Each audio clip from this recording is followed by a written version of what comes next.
first thing we'll do is the approval of the agenda. There's a few things we want to change here down under noise abatement. We want to add Dennis Dickman. And at the same time, we'll add Bob Doherty with the skydive. First thing we're going to do, it would actually be new business, but we're going to put it at the top as we do the swearing in of Jim Pruitt. Old business. We'll swear you. So you go test or something.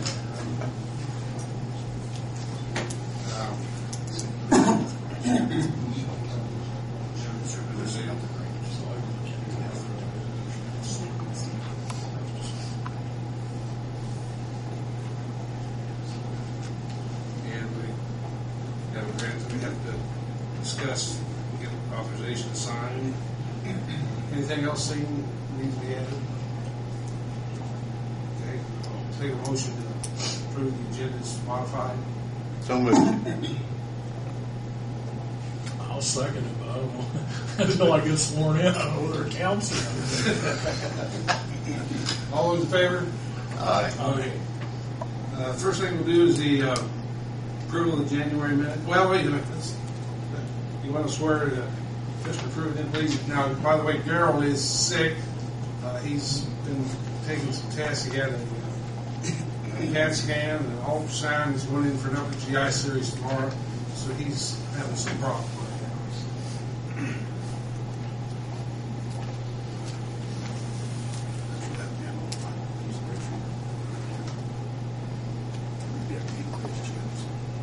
All right, state your name. I, James Pruitt, Do solemnly swear do solemnly swear that I will support the Constitution of the United States that I will support the Constitution of the United States and the Constitution of the State of Indiana, the Constitution of the State of Indiana, the ordinances of the City of Greensburg, and the ordinances of the City of Greensburg, and that I will faithfully and impartially and I will faithfully and impartially perform my duties as a member of the Greensburg Board perform my duties as a member of the Greensburg Board of Aviation Commissioners of the City of Greensburg, of Aviation Commissioners of the City of Greensburg, according to law according to law, and and to the best of my ability, to the best of my ability. so help me God. So help me God.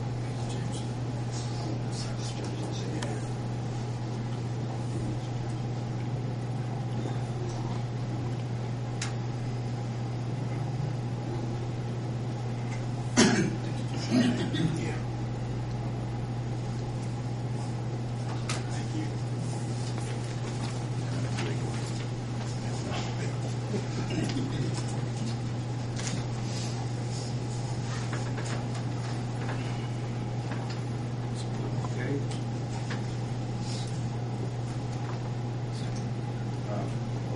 Minutes from last meeting? In regards to the minutes of the last meeting, I emailed that to everybody. I did the minutes last meeting, our reliable, not as good as our reliable sector, but a couple minor changes. One, I've got new business there twice on headings. Obviously, the first one should be old business, the second one new business. Also, the first item, their election of officers, should be scooched down there under new business, not old business. Also, Janice, I didn't have a chance, there's obviously motions made and such, I didn't have a chance to number those motions. If you want to go through that and do that, you can do that. So, I will do that. okay. Any questions about the minutes? If not, I'll go ahead and move we accept the minutes with those modifications. Second. Second. All those in favor? Aye. In favor. Okay. Old business, hangar agreements. I emailed, I don't know if you guys got it or not. I'm not sure what you get and what you got. I'll send you what you get. Did you get the one from Stacy Martin about the hangar agreements that are not back? The only thing I got was the minutes, which I emailed you back that the packet didn't come through, and the minutes. That's all I got. I didn't get it either. I couldn't be on the I got something. It opened kind of funny. I don't know exactly. But I mean, I got it. But Well, anyway, I don't know where I got it all. the question that's come up on hangar agreements. There's about a dozen people who have not returned their hangar agreements. what do we want to do to get these back? I believe that we really need to get them back from everybody. Second notice, either a written and or a verbal notice to them. We'll be able to get most of them, if not all of them back. Yeah. Maybe both a written and a verbal. They were due middle of February, right? Correct. Do we know whether they have a problem with them, or We we haven't- just haven't sent them back? No one's, we did mail all those out, Jim, and on the bottom of it, there was an explanation sheet about the new hangar agreement with phone numbers. I think mine, were you a contact person? Yeah. And I don't think anybody's contacted either one of us about concerns about the, well, I haven't received any contact about the concerns, about the changes. I would think maybe sending out a written notice, saying we need to have those back as soon as possible. Maybe a written notice, and then if they don't come in by a day, just give them a phone call. Be the next step. Just follow up.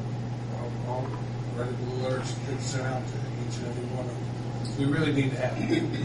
How many you say you're outstanding? It's 10 or 12. Stacy sent me a list of them. Some of them may be on vacation in Florida. Yeah, that's what I wondered. Things of that nature. We need to get them back.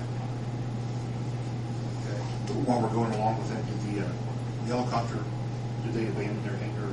To my knowledge, he has never returned the call. I've left a couple messages with him. As far as I'm sure that hangar is empty. It will be available come 1st of June. Dana, I don't think we're anymore. you don't want any more? Okay. We'll get the list and go to second. Okay. It's got a new electric bill, or will have. I don't have the airplane anymore. Okay. Next one, the noise abatement. Dennis, you want to talk to us? Talk about yours first, and then I'll. Well, go ahead and we'll follow in with ours behind it. 3 weeks ago tonight, I was leaving to go to Indianapolis, and I was walking down from the barn to the house. As I walked out of the barn, there was this terrible noise. As I walked in, I looked and couldn't see. I looked over the airport. This big plane come over the house in my buildings. I thought he was taking off. Come over Gary M. Wright's house, in the line of trees, and right there he was on top of me. So I stood there and watched him. He made a circle right over the top of my building. He went and landed going north. I don't know, the runway was icy. You couldn't even walk on my driveway. But you know whose plane it was. But By rumor, we know. right, you know, I surprised. I stood there in my driveway and watched and seen him land. I don't know how he landed on the ice. But that was the noisiest plane I ever heard. Of course, he was so slow, or so, low on top of my building. And then tonight, as I left, he come out of the house. Small plane come right over the house, made his turn and landed. I don't know why my house, they're coming over my house to go in and land. He was headed north again tonight. Small plane. He wasn't loud, but I don't think my house is the landing pad. Building. You're real close if they're gonna land going north. But they should be. They should be about 1,000 feet above you by the time they're over your house before.